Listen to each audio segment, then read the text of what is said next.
महाराष्ट्र में सियासत आए दिन नया रुख अख्तियार कर रही है। ऐसे में सवाल उठने लगा है कि क्या जनता को बीजेपी शिवसेना का गठबंधन रास नहीं आ रहा। बता दें कि ये सवाल इसलिए भी उठ रहे हैं क्योंकि हाल ही में संपन्न हुए कृषि बाजार समितियों के चुनाव में बीजेपी भले ही नंबर 1 की पार्टी बनी हो, लेकिन इस चुनाव में महाविकास आघाड़ी यानी एमवीए ने जीत के मामले में सत्ता पक्ष बीजेपी शिवसेना गठबंधन को बड़ा झटका दिया है। जहां एमवीए ने 80 से ज्यादा जगहों पर जीत का परचम लहराया है, वहीं बीजेपी शिवसेना को महज 48 जगहों पर ही जीत मिली है। ये नतीजे सामने आने के बाद एक बार फिर से महाराष्ट्र की सियासत तेज हो गई है। गौर करने वाली बात यह है कि ये कोई पहला मौका नहीं जब बीजेपी शिवसेना गठबंधन पर एमवीए भारी पड़ रही हो। इससे पहले भी इसी साल उपचुनाव में एमवीए में शामिल कांग्रेस ने कस्बा सीट पर बीजेपी को करारी मात दी।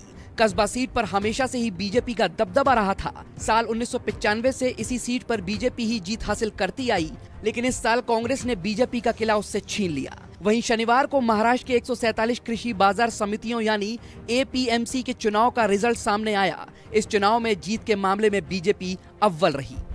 बीजेपी ने 40 बाजार समितियों पर कब्जा जमाया। वहीं दूसरे पायदान पर एनसीपी रही। एनसीपी ने 38 जगहों पर जीत दर्ज की है। वहीं कांग्रेस तीसरे नंबर पर है। कांग्रेस ने 33 जगहों पर जीत हासिल की, जबकि चौथे नंबर पर उद्धव ठाकरे की शिवसेना रही। उन्हें 11 बाजार समितियों में जीत मिली। हैरानी की बात यह कि इस चुनाव में शिंदे की शिवसेना 5वें नंबर पर रही, जो इस बात की ओर इशारा कर रही है कि इस चुनाव में मुख्यमंत्री एकनाथ शिंदे की शिवसेना को कोई खास तवज्जो नहीं मिली। जबकि शिंदे गुट ने इस चुनाव के लिए जोर शोर से तैयारियां भी की थी। उधर बीड में एनसीपी ने जीत का परचम लहराया है। यहाँ धनंजय मुंडे ने बहन पंकजा को बड़ा झटका दिया है। बता दें कि कृषि बाजार समितियों के चुनाव पार्टी के चुनाव चिन्ह पर नहीं लड़े जाते। हालांकि इलाके के विधायक और मंत्री, राजनीतिक दलों के नेता अपने अपने पैनल खड़े करते हैं।